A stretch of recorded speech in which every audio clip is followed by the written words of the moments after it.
On est de retour.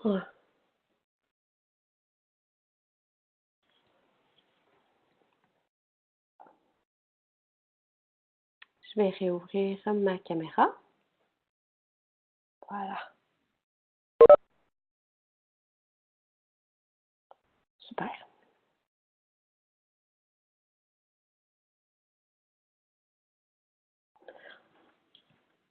Après vous avoir parlé de quelques exemples à l'international et au national, on a quelques exemples d'utilisation des données pour l'apprentissage un peu plus près de nous, notamment le module de la réussite à l'Université Laval.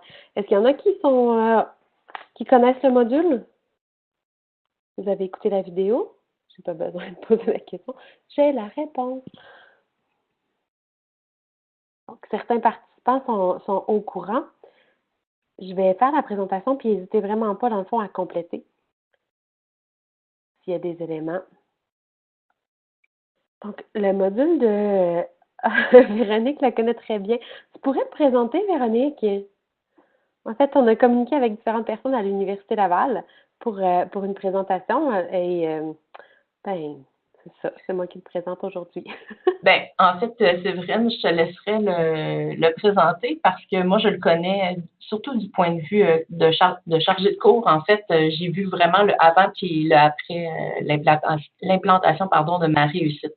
Donc, je te laisse y aller. OK, puis après ça, si tu veux, tu pourras nous partager ton point de vue, si tu veux. Dans le fond, il faut savoir que, merci, l'Université Laval, dans le fond, a un environnement numérique d'apprentissage qui lui est particulier, fait sur mesure par et pour lui.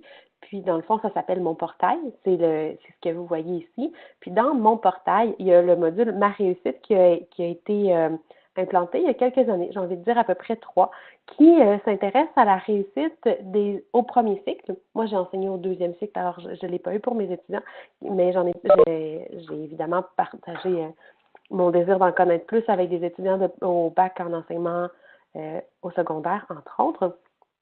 Et puis, dans le fond, le module s'intéresse à la réussite des étudiants de première année au premier cycle. Ça fonctionne un peu comme le disait Michel, avec des indicateurs.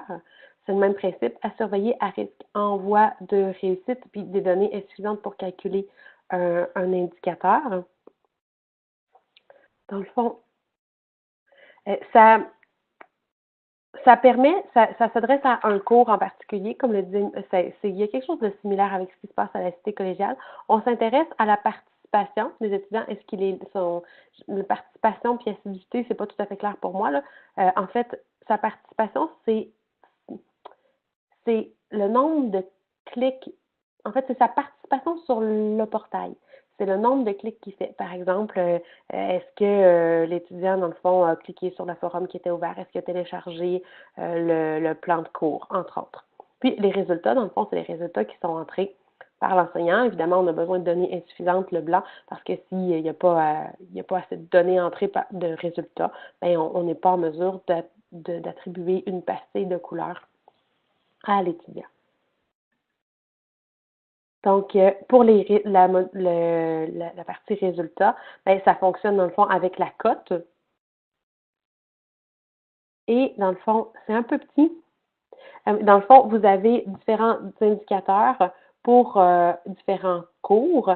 Puis, vous avez aussi dans l'utilisation de ce module-là, vous avez quelque chose de prédictif. Par exemple, si ça continue de cette façon-là, on prédit que ben ça se peut qu'il y ait une chance que tu ne passes pas ce cours-là.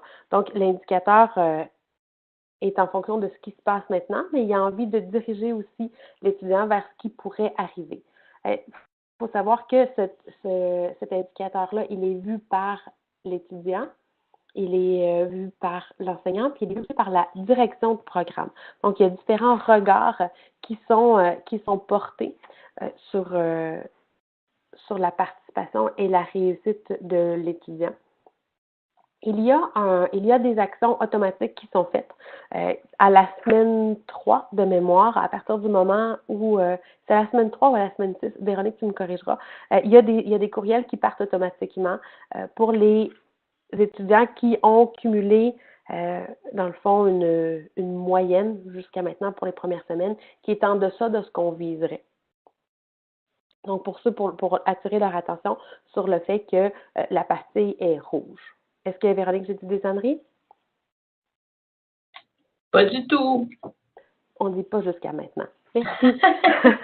En fait, ça, c'est la partie officielle.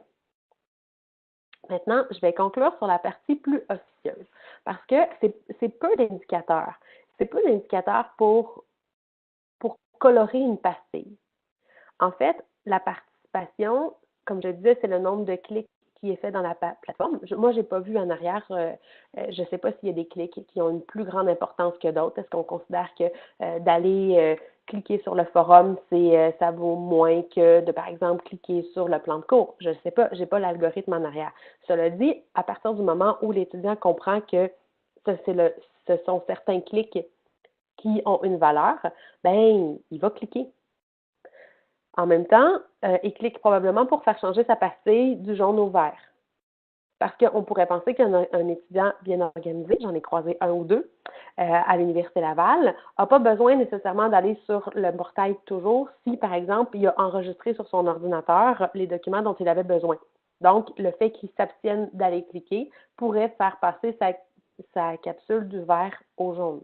Mais ça ne veut pas dire nécessairement qu'il n'a pas consulté l'information. C'est qu'il ne la consulte pas et qu'il ne clique pas sur le portail. Donc, il y a quelque chose là d'intéressant. Les directions de programme trouvent ça intéressant aussi parce que c'est un levier supplémentaire pour discuter de réussite avec des étudiants qui auraient des pastilles, quelques pastilles ou de nombreuses pastilles rouges. Ça donne un levier intéressant, une poignée de discussion intéressante. Mais je pense que c'est je vais dire une phrase positive.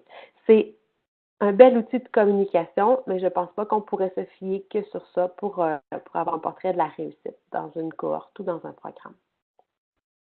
Une image ici que je vous partage, que j'ai trouvée dans la documentation de l'Université Laval sur les facteurs et les ressources, parce que ce qu'on propose à l'étudiant dans son courriel, c'est dans le courriel de notification, quand on attire son attention sur la pastille rouge, il y a tout un travail de conseiller pédagogique et de conseiller à la formation qui a été fait en arrière de ça, qui dit, bien, vraisemblablement, il y a un souci, mais sache que pour tous les défis que tu as à relever, on a des ressources. Donc, il y a un travail en arrière des pastilles qui est faite et qui est fort, fort intéressant. La présentation visuelle va être partagée dans le Moodle qu'on a ensemble et vous pourrez le voir plus en détail, moins la face avancée. Je poursuis en vous parlant de Connaître pour accompagner, qui est une initiative du Cégep Limoilou, pour ceux qui ont l'occasion de me croiser dans une vie antérieure. Bien, j'ai évolué au Cégep Limoilou depuis une dizaine d'années jusqu'au printemps dernier. Donc, c'est une initiative que je connais. C'est pas moi qui a contribué à la créer, mais je la connais quand même assez bien. C'est la présentation que je vous présente, c'est celle de Patricia Lapointe, qui est une conseillère pédagogique, qui était une de mes collègues. Elle l'a faite à la CIRTA. La dernière fois, elle ne pouvait malheureusement pas être avec nous ce matin. Donc, j'ai pris la liberté de résumer ses propos ici.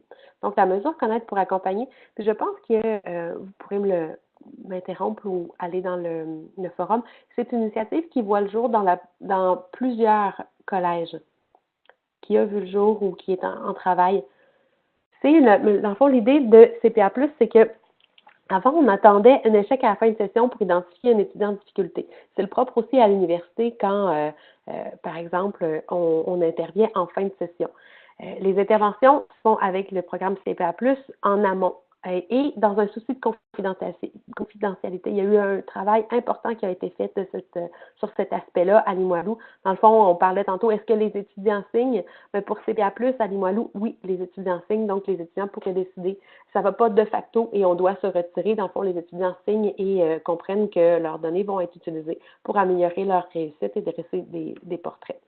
Donc, et ce que Patricia disait, c'est ça recommande un engagement de la part des étudiants envers sa démarche de la réussite. C'est un peu dans la lignée des contrats de réussite, ce programme-là. Ça a intégré ça. Les données qui sont collectées, il y a 10 Il y a 10 indicateurs qui sont collectés. On a ici le nom des indicateurs, mais il faut savoir qu'il y a eu un gros travail de fait avec les enseignants. Ces indicateurs-là, ils sont définis, ils sont entrés dans le portail Omnivox. Dans le fond, il y a eu un partenariat qui a été fait avec Skytech, de ce que j'ai compris. Et dans le fond, eux, ils ont un module de réussite, mais il a été un peu adapté au projet. Donc, il y a eu une collaboration, de ce que j'ai compris, avec le Cégep Limoilou et Skytech pour pouvoir adapter le module à l'initiative qui était à mettre en place à Limoilou. Et donc, l'idée, c'est que l'enseignant s'approprie ces indicateurs-là, qu'il les comprend, qu'il comprend aussi sa part de responsabilité. Quand est-ce qu'il y a des interventions qui doivent être faites en classe et quand est-ce que les interventions, dans le fond, méritent un drapeau, dans le fond, méritent d'être entrées dans le module Ma réussite. À partir d'un questionnaire qualitatif communiqué aux étudiants sur Omnivox. En fait, non, ces indicateurs-là c'est les enseignants qui rendent des indicateurs. Alors là, on a la perception de l'enseignant sur ce que l'étudiant fait. Par exemple, on a l'impression que un étudiant, dans le fond, a des problèmes de santé. Soit qu'il nous en parle, ou encore qu'on dénote. Ça a l'air de moins bien aller, je ne sais pas, il est vert, il doit quitter, ou quelque chose comme ça. Puis on se dit, hey, peut-être que ça, comme intervention, ça mériterait d'être mentionné. Donc, on va dans la plateforme, on active l'indicateur problème de santé. Puis ça peut être très intéressant parce que peut-être que l'étudiant ne m'en a pas parlé à moi, mais il en a parlé à un autre enseignant, puis il décide de ne pas en parler à un autre. Donc, on a un portrait. Dans le fond, il y a un moment donné où il y a une personne qui porte un regard global sur les différents indicateurs qui ont été soulevés par les différents enseignants. Louis, je ne serais pas en mesure de te parler, de te définir chacun des indicateurs, mais assurément que tu pourras communiquer avec Patricia, qui pourra t'en dire plus. Moi, j'ai pas cette information-là, malheureusement. Et donc, le volet, si vous me permettez, je vais poursuivre un peu plus loin. Il y a différents volets. Il y a l'accompagnement de l'enseignant, de l'étudiant. Il y a le suivi de la formation aussi. C'est l'accompagnement de l'étudiant. Excusez-moi, je les ai rentrés les trois dans le même. C'est l'accompagner, c'est l'étudiant, l'enseignant et le RAP. Le RAP, ça, c'est intéressant, c'est un nouveau concept qui est né avec ce projet-là.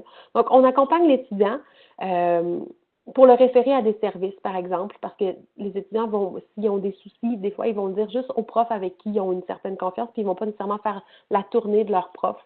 Dans le fond, il y a le suivi des contrats de réussite aussi, on le responsabilise. Dans cette plateforme-là, on peut voir, dans le fond, c'est le contrat de si l'étudiant est en contrat de réussite, puis quelles initiatives il a décidé de mettre en branle pour pouvoir, dans le fond, favoriser sa réussite. On accompagne aussi l'enseignant. On le sensibilise, dans le fond, à la mesure puis à la transition du fait qu'il va devoir participer à la réussite de façon collective. On le sollicite pour insérer les alertes dans l'outil. Puis, on crée un comité. Dans le fond, ça se fait vraiment en concertation. Puis, il y a un comité de programme. Puis, souvent, il y a un RAP, un responsable de l'accompagnement programme, c'est un prof, qui est libéré, qui travaille avec l'API, l'aide pédagogique individuelle, pour porter un regard plus global, pour pouvoir colliger toute cette information-là, qui, de façon individuelle, a du sens, mais qui, vu de façon collective, prend encore plus de sens. Donc, il y a beaucoup vous le voyez, il y a beaucoup de mécanique d'alerte, mais il y a beaucoup d'humains aussi, du fait que les gens interviennent de façon en face à face, en comité. Ça permet assurément il y a plein d'avantages. En fait, ce qui était un projet pilote est maintenant pan-collège. Puis, il y a différentes mesures qui sont nées. En fait, ce que les API me disaient, pour résumer cette diapositive-là, c'est que ça devient un prétexte pour parler pédagogie. Là où ça accroche, là où on voit des fois dans des cours où ça accroche, par exemple, un enseignant qui lèverait beaucoup de drapeaux sur la motivation des étudiants, bien, à un moment donné, on rentre le conseiller pédagogique dans le comité, puis on lui dit, bien, peut-être qu'on va travailler certains aspects du cours. Peut-être que les étudiants ne voient pas nécessairement le sens qu'on essaie de donner au cours. On va travailler ça ensemble. Donc, il y a plusieurs répercussions positives, notamment l'aspect pédagogique, puis le fait qu'on améliore la formation. Les retombées observées à ce jour, un dépistage plus rapide, dans le fond, un meilleur suivi des étudiants qui sont sous contrat de réussite parce que souvent, ils arrivaient en début de session, ils signaient quelque chose, puis on avait de la misère à faire le suivi. On centralise les suivis, entre autres, avec la présence du RAP. On stimule les collègues à être aux aguets. Est-ce que, dans le fond, est-ce qu'on voit la même chose? Est-ce que, dans le fond, les 10 indicateurs deviennent la loupe avec laquelle on regarde notre classe et nos élèves? Une hausse de l'accompagnement offert aux étudiants dans les programmes. Le RAP fait ça. Il est dans le programme, puis c'est pas quelqu'un que l'étudiant n'a jamais vu qui vient donner de l'aide. Donc, une intervention basée sur l'utilisation des données, de la collaboration des intervenants, la sensibilisation de toute l'équipe enseignante, donc la présence des RAP, puis beaucoup de considération du contexte aussi. On s'intéresse beaucoup, dans le fond, avec le fait que ce soit mené par un comité et non pas par une personne ou par les services informatiques ou juste des conseillers pédagogiques. La concertation fait qu'on s'intéresse beaucoup au contexte. C'est quel programme, avec quelle cohorte, avec quel cours, donc on s'intéresse, oui, aux données, mais beaucoup, beaucoup au contexte. Puis ce que Patricia disait, c'est que c'est un beau défi de collaboration interservice, de ne pas travailler en silo, qui est nourri par une collecte de données qui est systématique. À partir du moment où CPA+ est dans le programme, il faut le faire. C'est pas nuisant, mais bien visant une intervention rapide et concertée. C'est quoi ces N-là? Portant sur le contexte dans lequel se vivent les apprentissages. Je suis désolée pour les coquilles.